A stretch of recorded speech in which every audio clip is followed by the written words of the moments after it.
ప్రభువు పేరిట మీ అందరికీ ఈ రాత్రికాలపు శుభములను వందనములను తెలియజేయుచున్నాను.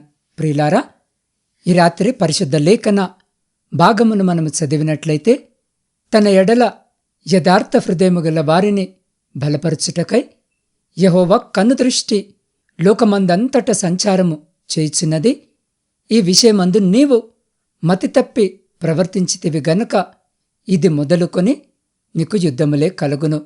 దినవృత్తాంతములు 2వ గ్రంథము 16వ అధ్యాయము 9వ వచనం. ప్రియులారా, ఈ రాత్రి వాక్య ధ్యానములోనికి ప్రవేశించే ముందు తలలు వంచి చిన్న ప్రార్థన చేసుకుందాం. మమ్మల్ని మిక్కిలిగా ప్రేమిస్తున్న మా పరలోకపు తండ్రి, ఈ రాత్రికాల సమయంలో నీ పాదసన్నిధికి వస్తున్నాం. పగలు కాలమంతా మీ రెక్కల చాటున మమ్మల్ని భద్రపరిచి ఈ సమయంలో మీ వాక్యాన్ని ధ్యానించే భాగ్యాన్ని మాకిచ్చినందుకు వందనాలు. ప్రభువా, ఇప్పుడు మేము చదువుకున్న మీ జీవమున్న మాటల ద్వారా మాతో మాట్లాడండి. మా హృదయాలను మీ వాక్యము కొరకు సిద్ధపరచండి. వింటున్న ప్రతి బిడ్డను బలపరచమని మా ప్రభువును మీ ప్రియకుమారుడైన యేసుక్రీస్తు శక్తి కలిగిన నామమున ప్రార్థించి స్తుతించి అడిగి పొందుకొనియున్నాము తండ్రి, ఆమెన్. ప్రియులారా, చదవబడిన లేఖన భాగము మనకొక గొప్ప నిరీక్షణనిస్తుంది. దేవుడు ఎవరి కోసము వెతుకుతున్నాడు అంటే, లోకములో గొప్ప పేరున్న వారి కోసము కాదు, ధనవంతుల కోసము కాదు, కేవలము యథార్థ హృదయము ఉన్నవారి కోసమే. రాత్రివేళ మనము నిద్రకు ఉపక్రమించే ముందు మన హృదయ స్థితి ఎలా ఉందో పరీక్షించుకోవడానికి ఇదొక అద్భుతమైన అవకాశము. అవును ప్రియులారా, ఆయన మనల్ని ఎప్పుడూ గమనిస్తూనే ఉంటాడు. చీకటిలోనైనా ఒంటరితనములోనైనా ఆయన చూపు మనపై ఉంటుంది. మనుషులు పైరూపాన్ని చూస్తారు, కాని దేవుడు మన అంతరంగాన్ని చూస్తాడు. లోపల ఒకటి, బయట ఒకటి లేకుండా ఉండటమే యథార్థత. మనము బలహీనముగా ఉన్నప్పుడు ఆయన మనల్ని బలపరచడానికి సిద్ధముగా ఉన్నాడు. ప్రియులారా, దేవుని యొక్క కన్నుదృష్టి మనల్ని సమస్యల నుండి లేవనెత్తుటకు, మనకున్న ఇబ్బందుల నుండి విడిపించుటకు ఎప్పుడు మనతోనే ఉంటుంది. ఆయన మనల్ని చూస్తున్నాడు అనుటకు ఈ యొక్క లేఖన భాగము మనకు రుజువు పరుస్తుంది. చాలాసార్లు అనేక మంది విశ్వాసులు దేవుడు మమ్మల్ని చూడటం లేదు, మాకున్న శ్రమలను ఆయన గమనించడం లేదు అని అనుకుంటారు.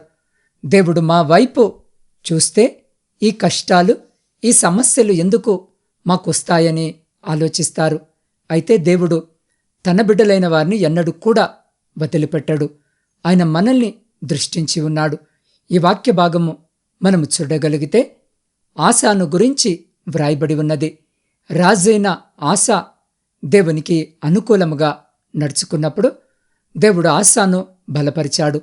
అతడు ఏ యుద్ధము చేసినా ఆసా దానిలో గెలుస్తూనే వచ్చాడు. తాను యథార్థముగా దేవుని కొరకు జీవించాడు. ఎవరిని పట్టించుకోలేదు, ఎవరిని గురించి ఆలోచించలేదు. కాని ఎప్పుడైతే తన యొక్క యథార్థతను కోల్పోయాడో, దేవునికి వ్యతిరేకమైన కార్యాలు చేయడం ప్రారంభించాడో, సిరియా రాజుతో సంధి చేసుకుని ఇశ్రాయేలుల వారికి వ్యతిరేకంగా మారాడో, అప్పుడు దేవుని యొక్క కన్నుదృష్టి ఆసా మీద నుండి తొలగించబడింది. దేవుడు మనల్ని చూడాలి అంటే, ఆయన కన్నుదృష్టి మన మీద ఉండాలి అంటే, మనము యథార్థముగా దేవుని సన్నిధిలో ఆయన కొరకు జీవించాలా. యథార్థత అంటే దేవుని దృష్టిలో మనము మన యొక్క హృదయము నిందారహితముగా ఉండాలి. అలాంటి వ్యక్తి బైబిల్లో ఎవరున్నారు అంటే, యోబును దేవుడు యథార్థవర్తనుడిగా ప్రకటించాడు. తన యొక్క యథార్థతను యోబు ఎన్నడూ కూడా విడిచిపెట్టలేదు. ఎంత బాధైనా భరించాడు, శ్రమనైనా సహించాడు. కాని దేవునికి వ్యతిరేకముగా ఒక్క మాట కూడా మాట్లాడలేదు. దేవుణ్ణి దూషించలేదు, ఆయనకు నచ్చని పనులు చేయలేదు. అందుకే యోబు చివరకు బహుగా ఆశీర్వదించబడ్డాడు. మనం ఈ లోకములో, మన యొక్క ఉద్యోగములో, మనము చేసే పనుల్లో అభివృద్ధి చెందాలి అంటే, అది ఏ రంగమైనా సరే వారందులో గొప్పవారు కావాలి అంటే, తనపై అధికారులకు అనుకూలముగా ఉండాలి కదా. వారి దృష్టిలో వీరు పడాలి, వారికి వీరి మీద మంచి ఉద్దేశము ఉండాలి. దానికి వీరు పడే పాట్లు పై అధికారి వచ్చినప్పుడు పని చేస్తూ ఉన్నట్లు ఉండటము, రాజకీయ నాయకులైతే ప్రజల ముందు ఏవో సహాయ కార్యక్రమాలు చేయటము, వ్యాపారము చేసిన వారైతే ఏవో ఆఫర్లు పెట్టడము, ఇలా చేయడము వలన వారిపైన చూపపడేలా చేసుకుంటారు. ఆ విధముగా వారికి ఒక గుర్తింపు వస్తుంది. ప్రియ సహోదరి సహోదరులారా, ఈ రాత్రిన ఈ వాక్యము వింటున్న నీవు దేవుని దృష్టి నీపై ఉండేలా చేసుకోవాలి. ఆయన నీ వైపు చూడాలి అంటే నువ్వు యథార్థముగా జీవించాలి. నీ జీవితంలో పాపముతో రాజీ లేకుండా నువ్వు బ్రతకాలి. నీ ఉద్యోగములో, నీ వ్యాపారములో, నీ పరిచర్యలో నీ యొక్క సాక్ష్యము కోల్పోవద్దు. లంచము తీసుకోవడము, స్వార్థము చూపించడము, స్వలాభము కోసము అబద్ధపు మాటలు పలకడము, అన్యాయము చేయడము, ఇలాంటివి నీ యథార్థతను పాడు చేస్తాయి. కొన్నిసార్లు అవి నీ దృష్టికి సరైనవిగా అనిపించొచ్చు, కానీ అవి నీకు ఆశీర్వాదాలు రాకుండా ఆపివేస్తాయి. చిన్న రాయి కోసము పెద్ద కొండను వదిలేసుకోవడం లాంటిదే అటువంటి ప్రవర్తన. అయితే దేవుని యొక్క కన్ను దృష్టి మా పైన ఉంటే మాకేంటి లాభమంటే, ఆయన దృష్టి మనలను బలపరచడానికి చూస్తుంది, కానీ మనలను బలహీనపరచడానికి కాదు. కృంగిపోయిన మనలను లేవనెత్తడానికే కానీ పడద్రోయడానికి కాదు. నువ్వెక్కడా ఆగిపోకుండా ముందుకు సాగడానికే కానీ ఆపడానికి కాదు. ఆయన కన్ను దృష్టి నీకు మేలు చేస్తుంది, కానీ హాని చేయదు. ఈ లోకములో చాలామంది తమ తమ దృష్టిని వారి పక్కన ఎదుగుతున్న వారిపై పెడుతుంటారు. ఎదుటి వ్యక్తి ఎదుగుతుంటే, అభివృద్ధి చెందుతుంటే తట్టుకోలేరు. వారి చూపు పడి, అనగా చెడు దృష్టి పడి చాలామంది కుటుంబాలు పాడైపోయి వ్యాపారులు నష్టము కూడా వచ్చాయి. ఈ రాత్రిన అటువంటి వారి దృష్టి నీపైన పడినా నీకేమీ కాదు. అంటే నీ వైపు దేవుడు చూస్తూ ఉండాలి. ఆయన నీ వైపు చూడటము మానేస్తే చాలు, నీ పైకి నీ శత్రువులు, నీ విరోధులు, అపవాది క్రియలు అన్నీ ఒక్కసారిగా వచ్చి నీ మీద పడిపోతాయి. కాబట్టి ప్రియ సహోదరి సహోదరుడా, ఈ రాత్రి ఈ వాక్యము వినిచిన నిన్ను బలపరిచే దేవుని దృష్టి కోసము నువ్వు తాపత్రయపడు.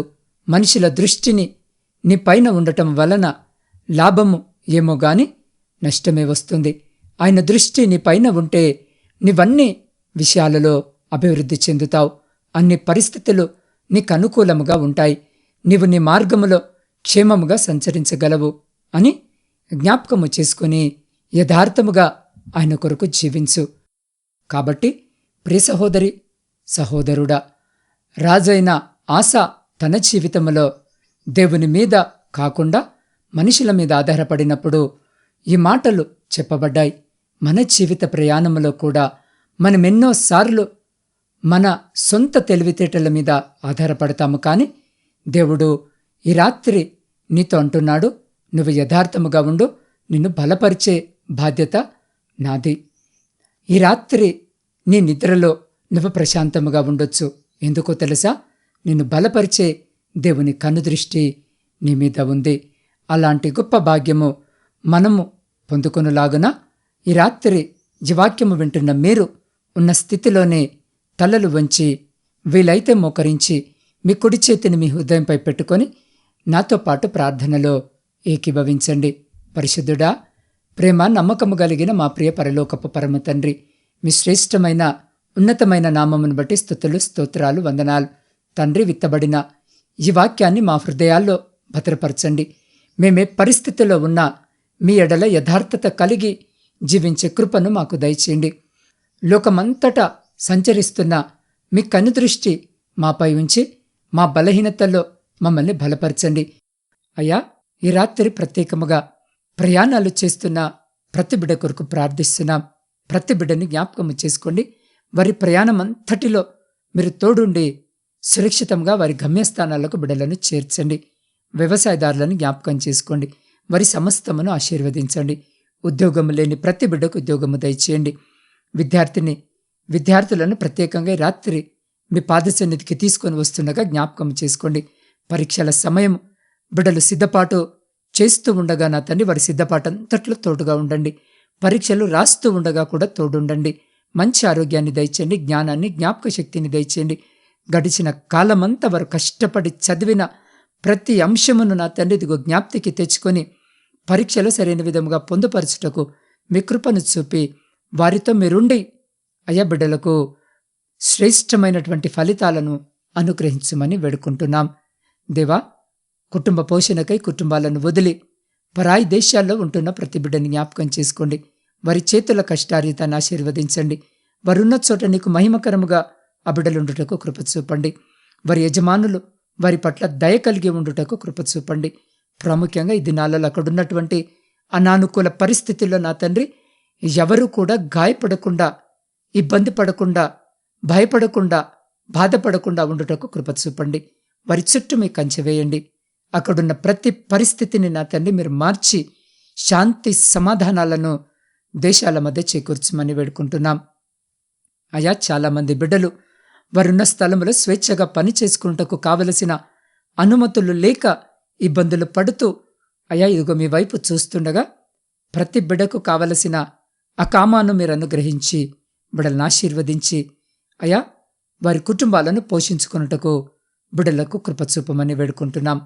దేవ, ప్రాముఖ్యముగా గర్భఫలము లేని ప్రతి బిడ్డని రాత్రి మీ పాద సన్నిధికి తీసుకొని వస్తుండగా వారి గర్భాలపై మీ పరిశుద్ధమైన స్థాన్ని ఉంచి బిడ్డలకు గర్భఫలము దయచేయమని వేడుకుంటున్నాం. దేవ, ప్రాముఖ్యముగా ఆర్థిక సమస్యలు అప్పుల భారముతో నలిగిన స్థితిలో మీ వైపు చూస్తున్న ప్రతి బిడ్డ జీవితంలో నుండి ప్రతి అప్పుల భారమును, ఆర్థిక ఇబ్బందిని తొలగించమని వేడుకుంటున్నాం. దేవ, సైన్యంలో ఉండి దేశాన్ని కాపాడుతున్న ప్రతి సైనికుని కొరకు ప్రార్థిస్తున్నాం. బిడ్డలను జ్ఞాపకం చేసుకోండి. అయ్యా, బిడ్డల చుట్టూ మీ కంచె వేసి ప్రతి శత్రు, ప్రతి అపాయం నుంచి మీరు బిడ్డల్ని కాపాడి వారిని, వారి కుటుంబాలను మీ బలమైన రెక్కల చాటున భద్రపరచమని వేడుకుంటున్నాం. మీ సేవకులు, సేవకురాండ్రు, వారి కుటుంబాలు, వారి పరిచర్య అంతటిని జ్ఞాపకం చేసుకుని ఆశీర్వదించండి. ఏ ప్రాంతంలో అయా మీ సువార్త అందించబడుట లేదో ఆయా ప్రాంతాలకు మీ బిడ్డలను నడిపించే చోట మీ రక్షణ సువార్త అందించబడి అనేకులు మీ రక్షణ మార్గంలో నడిచే కృపను దయచేయండి. సొంత గృహాల కొరకు ఆశ కలిగి మీ వైపు చూస్తున్న ప్రతి బిడ్డ కోరికను తీర్చండి. వృద్ధుల కొరకును, వితంతుల కొరకును, శ్రమలను అనుభవిస్తున్న ప్రతి బిడ్డ కొరకు ప్రార్థిస్తున్నాం. అయ్యా, ఈ రాత్రి బిడ్డలను జ్ఞాపకం చేసుకోండి. ఒంటరి జీవితాన్ని గడుపుతున్న బిడ్డల కొరకు ప్రార్థిస్తున్నాం. ఈ రాత్రి బిడ్డలతో మీరుండి కావలసిన సహాయము దయచేయమని వేడుకుంటున్నాం.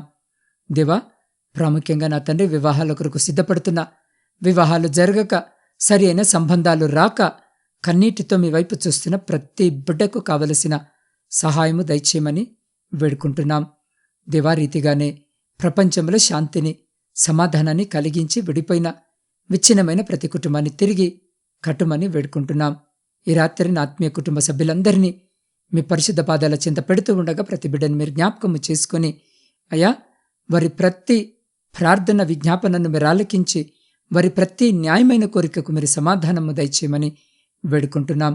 దేవా, ఈ గాఢంధకారమైన చీకట్లో మేము నిద్రిస్తూ ఉండగా మా గృహాల చుట్టూను, మా ఆత్మీయుల గృహాల చుట్టూను, మా ఇరుగు పొరుగు వారి గృహాల చుట్టూను మీ అగ్ని కంచె వేసి ప్రతి బిడ్డను మీ దేవదూతల రెక్కల చాటున భద్రపరిచి ప్రతి అంధకార సంబంధమైన శక్తులన్నిటి నుండి మీరే సంరక్షించి కాపాడి మీ చిత్తమైతే, మీరాకడ ఆలస్యమైతే ఎన్నికలేని మమ్మలను మరొక శ్రేష్టమైన నూతన దినములోనికి ప్రవేశింపజేయమని మా రక్షకుడును మీ ప్రియకుమారుడైన యేసుక్రీస్తు శక్తి కలిగిన నామమున ప్రార్థించి స్తుతించి అడిగి పొందుకొని ఉన్నాము తండ్రి. ఆమెన్.